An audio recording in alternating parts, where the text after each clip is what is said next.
Eve, number one, the first temptation.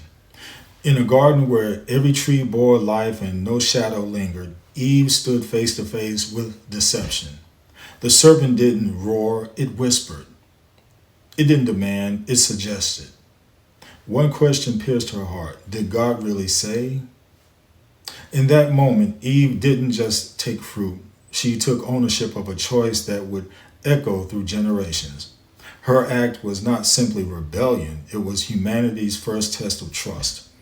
And yet, woven into the curse came a promise, a redeemer who would crush the serpent she once listened to. Number two, Delilah.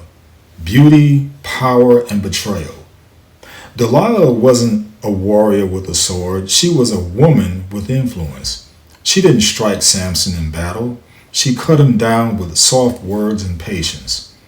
Her love was transactional, bought by the Philistine silver. Samson's trust became his downfall as she drew out his secret, and not through force but through emotional pressure.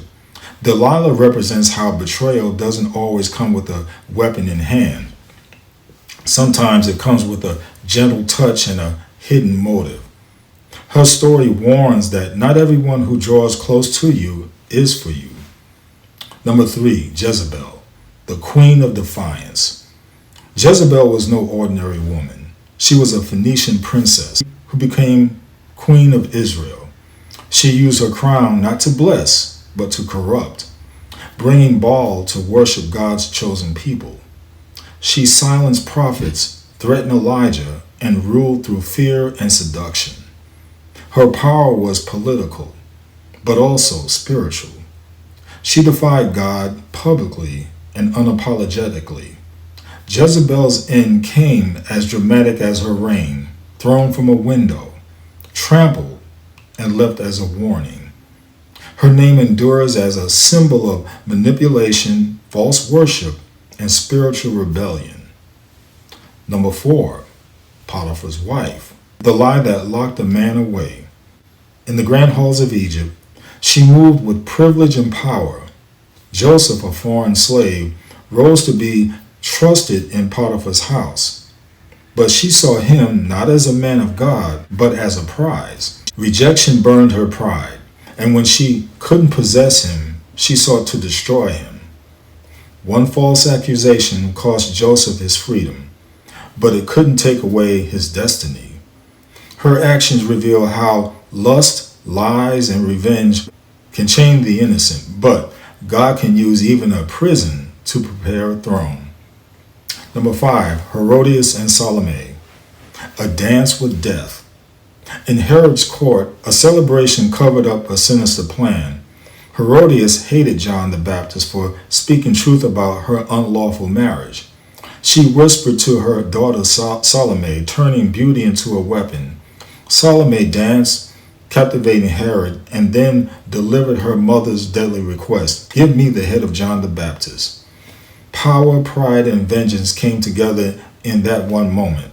Their story shows how evil often dresses itself in elegance and how an influence, misused, can lead to innocent bloodshed.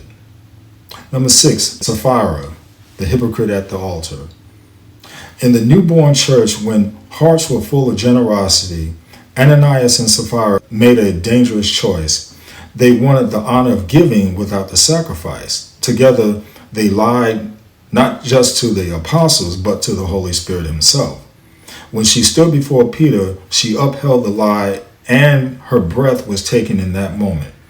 Sapphira's story is a chilling reminder. God sees not just what we give, but the heart behind it. Number seven, Lot's wife, the glance that cost her everything. As fire rained from the heavens and angels led the way out, she hesitated. Her feet moved forward, but her heart stayed in Sodom. One look back, one moment of longing for a corrupt past, and she turned into a pillar of salt. Her story is short, but its warning is eternal. You can't step into a new future while holding on to a sinful past. Number eight, Gomer, the redeemed woman. Gomer lived a life marked by wandering, betrayal, and unfaithfulness. But God told Hosea to marry her, not because she was pure, but to reveal his love for an unfaithful people. Even when she ran away, Hosea brought her back, a living symbol of grace. Gomer represents humanity, flawed, fallen, but not forgotten. Her story ends not with shame, but with redemption, proof that God's love can rewrite even the darkest story. So in closing, these women were not cartoon villains or distant figures. They were real people with real choices. Their stories expose temptation, rebellion, and the consequences of sin. But they also magnify the power of God's justice and mercy. From the garden to the palace, from the altar to the desert, their lives are lessons. And if God could speak through their brokenness, he can speak through ours too. So continue to renew your mind. Enough said.